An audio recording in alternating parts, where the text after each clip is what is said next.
My name's Tommy. I'm tired of competing with lesbians for the same bisexual girls.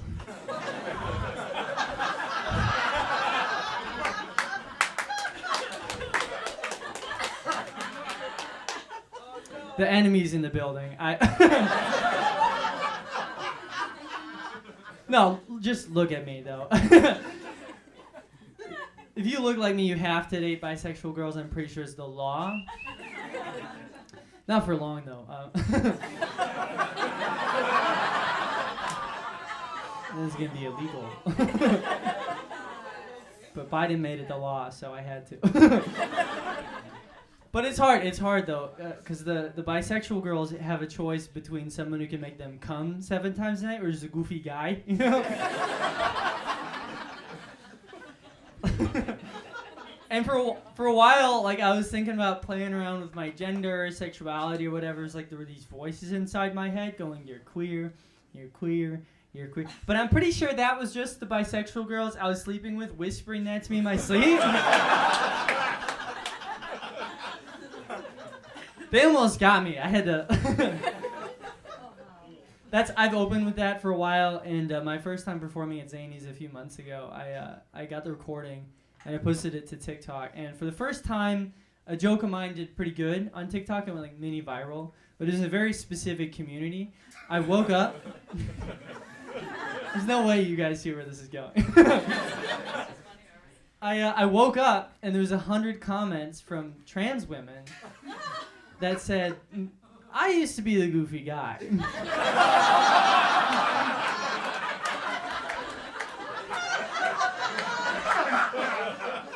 I'll check back on you in a few years.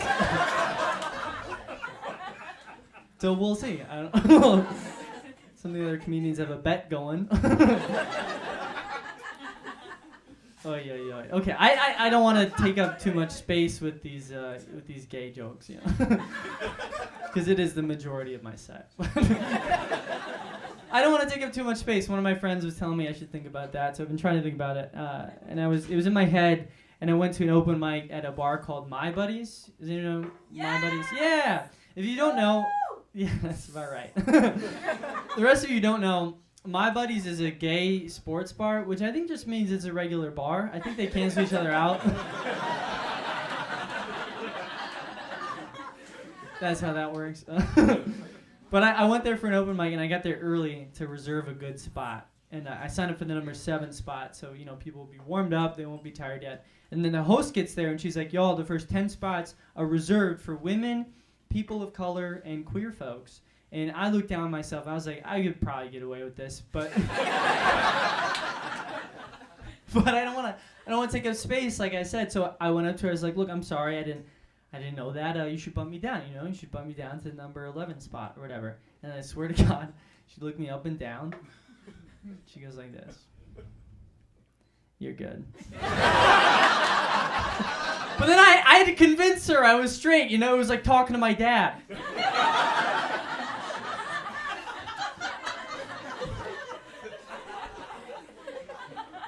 No, I'm straight. I'm sorry. I'm straight. But I kind of have this like androgynous look, you know?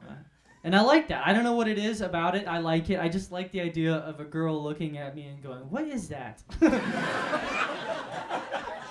Why is it kind of cute? And ladies, if that's you, if you're sitting there wondering why you think I'm kind of cute, you're gay. I'm like the Grim Reaper for lesbians.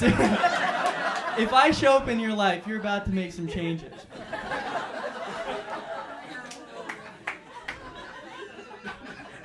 All right, that was the last gay joke.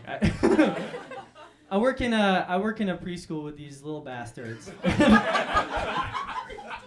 It's fun. I like it. I like working there. For my job, I had to take this training course on something called shaken baby syndrome. You guys know what that is?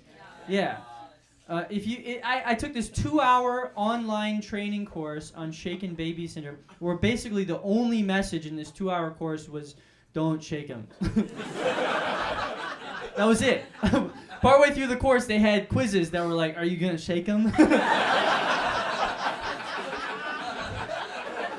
And then if you got it wrong, you could try again. Took me a few tries, but I just thought it was silly. I was imagining the educator that's like an hour and a half into that course, like, I don't know, what if they're yappy though?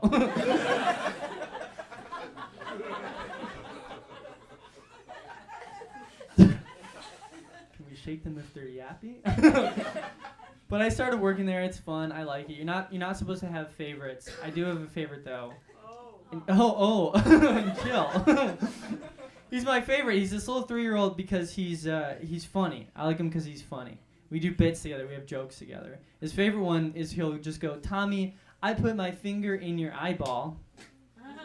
That's it. That's the joke. But he's 3-year-old, you know. Or he'll go, I put a booger in your belly button. I'm like, do you mind if I use that? That's pretty good. But then one time he broke the pattern. He went, Tommy, I put my penis in your butthole, and I said, uh-oh. Now we're a bit of a tizzy, right? Because I think he was just word associating, right? He didn't mean anything by it, but I don't want him to repeat that. And if you're a parent, which there's not many tonight, if you're a parent,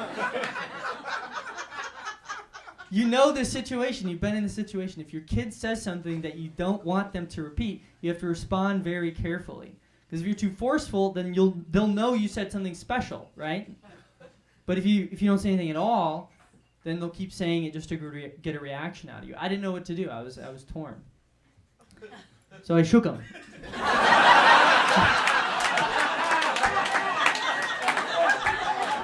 Shook him up good. Now he can't talk, so...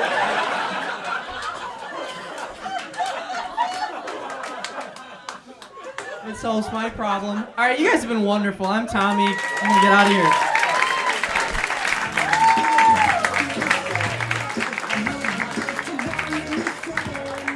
Tommy Saxton. Holy moly.